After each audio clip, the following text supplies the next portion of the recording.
music educator primarily. I teach choir, piano, which is a program I developed, and I also brought the AP Music Theory and dual enrollment music theory.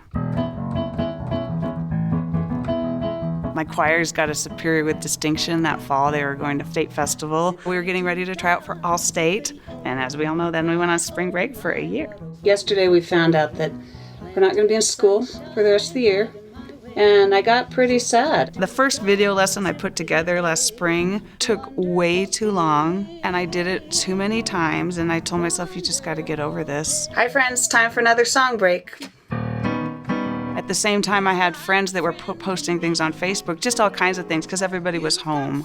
So I did one of those, and then people were just so nice and supportive that I did another, and I did another. And then I just kept doing it, and I wasn't really sure how long it would go, but then I had hit just over a year, 365 days. I'm a big believer in, if this is the only way we can do it, let's do it this way. As hard as it is. I would say the teachers in FUSD really put themselves through the paces because they stuck with it.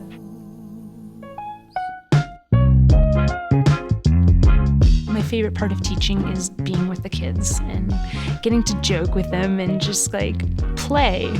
Also learn, but really get to play.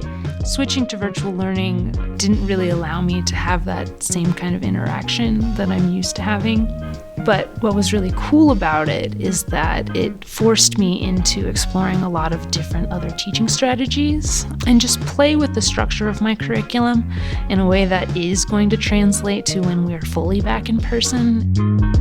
So my philosophy of teaching is really much more centered on like how can I connect with these students and just be present with them and help them, even just outside of like, yeah, we're learning graphic design, that's great, but I care about you more than I care about graphic design as a person, as my student. I find it to be extremely important because I get to see students that don't thrive in traditional settings thrive in my classroom. I think every student needs something that they really feel attached to and that they can have success in, and watching them blossom is just like one of the better parts of my job.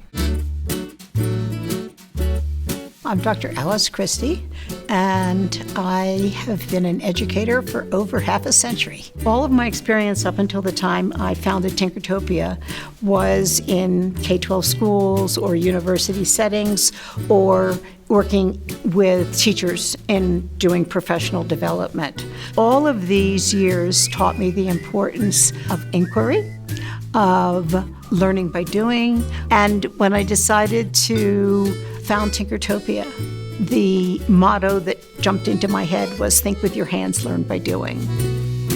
When we closed our doors on March 14th, 2020, I had no idea that we would be closed for a year. We thought that the best way to continue serving the kids, they no longer could come to us, that we would do something so that we could go to them. So we began creating STEAM kits. Altogether, we've distributed more than 14,000 STEAM kits in just over a year. So I feel we've done our part to help some children stay engaged with that thinking process. Well, I went from teaching all in person to all Zoom. I was able to, through the process, learn that it's still really important to have open dialogues, times when students can have some downtime and ask questions, and the students have hands-on lab kits that they buy, and so we would do the labs together. And I started bringing in more speakers. Instead of having a formal presentation, because you're always listening to lecture, we would have just open discussion. As part of the Full Steam Ahead project with STEM City, students from CCC and myself would Zoom in. The students at Marshall, they would actually do experiments live with us every week. That way they could do hands-on stuff at home, because I think that's what was really missing. My interest or my focus is on collaborating with the communities like the Festival of Science and STEM City, and being able to fold in what they have learned about our community. So I think there's just a lot of resources that we can utilize. I curate the Interference series. I'm a composer and a musician that plays around town, and I also teach elementary music.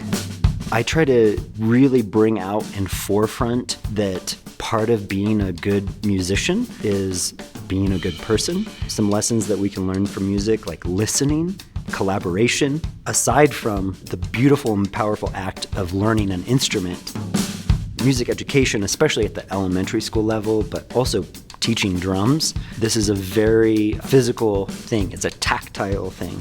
So to do it over a screen, at first I was very suspicious and I felt very defeated.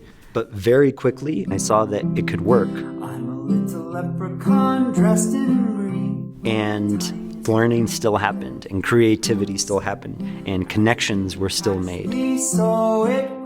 I've been really transparent online about mostly the good things. I'm glad that I have been able to kind of spotlight these kids and how awesome they are in Flagstaff. All right, can't wait to hear you.